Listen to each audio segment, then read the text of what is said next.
Sin lugar a dudas, cuando hablamos de misterios en One Piece, hay muchísimos y muy potentes. De hecho, probablemente sea la obra en publicación con más teorías a su alrededor. Y si hay un punto al que siempre volvemos cuando hablamos de misterios, es al siglo vacío. Porque dentro de todo ese enigma hay un nombre, o más bien un apodo, que destaca por encima de todos: Joy Boy. Uno de los personajes más misteriosos y seguramente más importantes de la historia de One Piece. Un individuo que, según nos cuenta la propia obra, fue considerado el primer pirata hace ya más de 800 años. Alguien que, por lo que podemos intuir, se enfrentó a Imu o a esa alianza de reinos por un motivo que aún desconocemos. Luchando por unas causas que tampoco se han revelado del todo, aunque podemos empezar a entenderla a través de la voluntad heredada. Pero aquí viene lo interesante. Sabemos muy poco sobre él. Oda nos ha dejado pistas, pero también ha sido muy hermético, tanto que ni conocemos su nombre real ni su apariencia. Tan solo tenemos una silueta mostrada en Egghead, o al menos eso es lo que parece. Porque hoy, basándome en material e información del mismísimo Eiichiro Oda, te voy a mostrar algo muy distinto: el posible nombre, los apellidos e incluso el verdadero rostro de Joy Boy.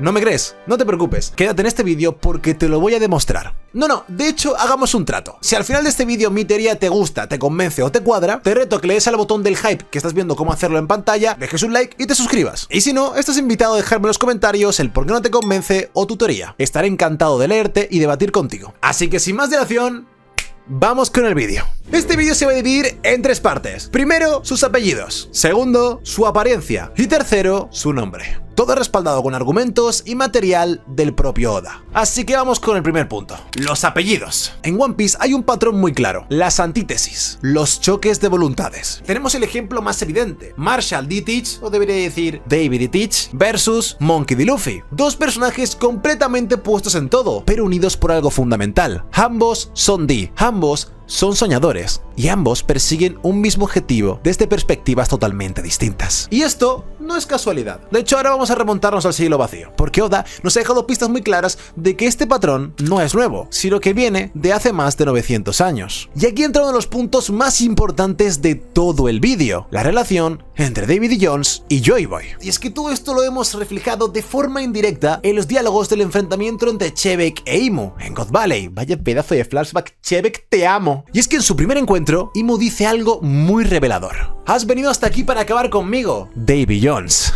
Pero Chebek responde: te has equivocado, nunca tenía el placer de conocer a ese sujeto. Esto ya nos deja una cosa clara: Imu está proyectando en Chebek la figura de Davy Jones, lo está confundiendo, lo está asociando directamente con él. Y no solo eso. En el desarrollo del enfrentamiento, Imu vuelve a insistir, hablándole como si fuese ese mismo individuo del pasado, como si estuviera reviviendo un conflicto anterior. Y Chebek le responde algo clave: no subestimes a los humanos, maldito monstruo. Y aquí viene la parte más importante. Chebek menciona directamente que el antiguo rey del mundo realmente fue Davy D. Jones, a lo que Imu responde negándolo completamente, diciendo que este nunca fue rey. Chebek, como todo un Chad, ríe y dice algo que cambia completamente la perspectiva. Entonces, no tienes nada que temer, ya que Davy no deja de ser solo un apellido, pero eso no quita que siempre le has temido, ¿verdad?, a la voluntad de los Davy, la cual será heredada y la promesa se cumplirá algún día. Y remata con una pregunta brutal: ¿a quién temes más? ¿A Davy Jones o a Joy Boy? Y aquí es donde todo encaja. Nos están hablando de voluntad heredada, una promesa que atraviesa generaciones y un conflicto que no ha terminado. Y esto es exactamente lo mismo que lo que se nos cuenta sobre Joy Boy, porque Joy Boy dejó una promesa. No prometió volver como persona, pero sí dejó claro que alguien cumpliría su voluntad en un futuro. Esto lo vemos con la historia de Sleojin, lo que descubre Roger en Locktail, lo que entiende Oden de esto mismo y lo que dice Shueisha cuando sienta a Luffy. Joy Boy ha vuelto. No es la misma persona, pero es la misma voluntad. Tanto es así que cuando Emmet estaba a punto de morir en Egghead, se disculpó con Joy Boy por no haber podido hacerle rey. Y esto no me cuadra. ¿Dos reyes viviendo en la misma época? ¿O es que ambos tenían el mismo objetivo, pero hacían las cosas diferentes, tal y como pasa con Teach y Luffy? Recordemos que Oda nos mostró esta contraparte de ambos personajes con un encuentro muy casual y cómico en Haya, pero que nos demostró directamente las claras diferencias de ambos personajes. Y Barba Negra, basándonos en sus acciones, está siguiendo los mismos pasos que su padre, Chebek, aunque de una manera distinta. De hecho, me gustaría ver a Chebek viendo lo que hace su hijo y creo que no estaría nada orgulloso. Pero si sigue los pasos de Chebek y Chebek sigue la promesa de los Davy, la que se debe cumplir, esa voluntad del apellido significa que la voluntad heredada de los Davy se mantiene. Y si Davy Jones y Joy Boy eran como Barba Negra y Luffy en el presente, todo se conecta. Y ya sabemos que la voluntad heredada mediante el linaje no solamente es algo muy importante dentro de la obra de One Piece, sino que también en la cultura propia japonesa, a través de conceptos como el on, deuda de gratitud, y el giri, deber social. Y evidentemente gracias a la cultura japonesa y a todo lo que brinda, One Piece y el anime manga es lo que es a día de hoy. Una cultura tan interesante, tan bonita y un país precioso que ahora parece albergar el One Piece en la vida real. Cómo me gusta ese país. Uno de mis sueños siempre ha sido bajar a Japón. Así que si tú opinas igual, luego tengo una sorpresita para ti.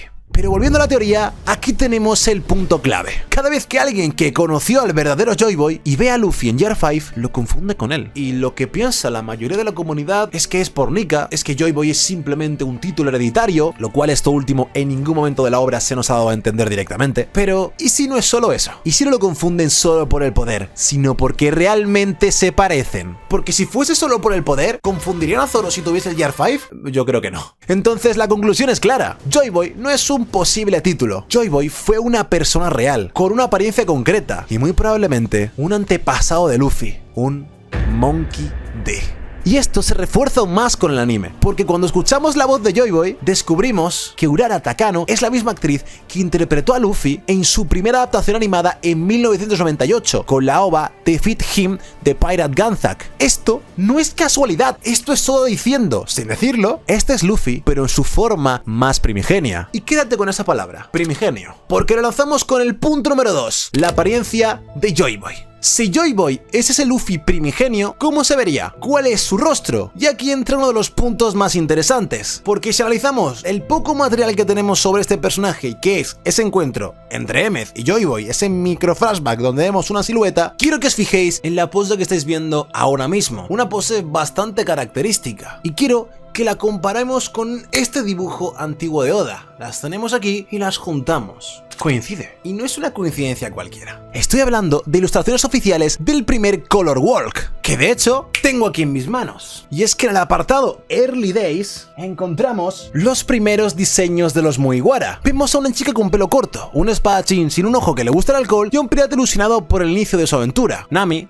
Zoro y Luffy. Un Luffy más primitivo, más adulto, más tosco, pero con la misma esencia. Y si nos fijamos abajo a la derecha, Oda nos dejó un texto que me parece importante leer. Estos son los piratas que dibujé casualmente en aquel momento. Como los dibujé sin pensar mucho, usé esta misma ropa para el protagonista del manga de piratas que dibujaría después. Le puse el nombre de Luffy porque sí, no para forzar una creación, sino para plasmar la imagen que siempre tuve de lo que es un pirata. Están a punto de comenzar su aventura porque han visto la isla. Esa imagen mental, ese impulso, ese primer pirata. Y aquí es donde todo encaja, porque no sé si tenéis la misma sensación que yo, pero esa imagen no transmite el inicio de una aventura cualquiera, transmite el inicio de la aventura, el viaje del primer pirata de la historia, Joy Boy. Un Luffy más maduro, un dibujo antiguo del propio Oda con la misma pose y el mismo espíritu. Y ya sabemos que Oda ha conectado sus personajes de otras obras con One Piece, como hizo con la OVA de Monster con Ryuma, Gil Bastard o Wild Joe. Reutiliza e introduce conceptos más antiguos. Esto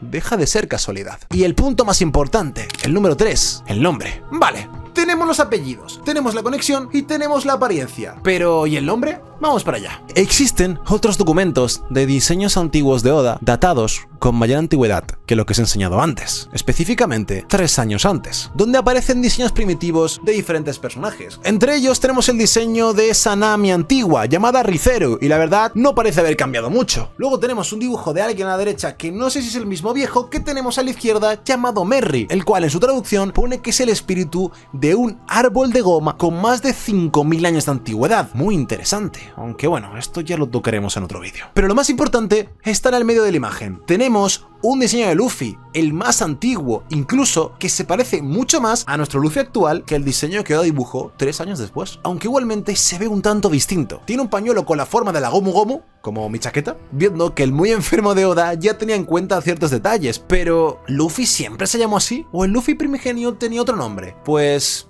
bingo. Esto se completa con el inicio del vídeo. El nombre escrito por Oda para este personaje es Monkey D. Pao. Un nombre que, aunque no tiene un significado completamente claro, sí tiene interpretaciones interesantes, como su asociación con el pan, sustento, comida compartida, y esto conecta directamente con Luffy, porque si hay algo que define a Luffy es su obsesión con que todo el mundo pueda comer. En Wano lo vimos claro, lucha por la libertad, pero también por algo tan básico como que nadie pase hambre. Incluso hay teorías que dicen que su verdadero sueño es ese, que todo el mundo pueda comer lo que quiera, cuando quiera. Así que aunque el significado no sea definitivo, encajan perfectamente con la esencia del personaje, y más con un personaje que sería antepasado de Luffy y que tiene la voluntad que nuestro Mugiwara ha heredado, haciendo que se unan todas las piezas del puzzle. Joy Boy es como un Luffy primigenio. Joy Boy tiene la voz del primer Luffy llevado al anime. Tenemos un diseño de un Luffy con exactamente la misma pose que Joy Boy iniciando la primera aventura pirata de la historia. Un parentesco muy probablemente directo, ya que si su antítesis, Teach, es descendiente de Davy Jones, todo apunta a que Luffy también lo es de Joy Boy, haciendo que se junte todo teniendo esa voluntad heredada. Todo apunta a lo mismo. Monkey D. Pao es Joy Boy.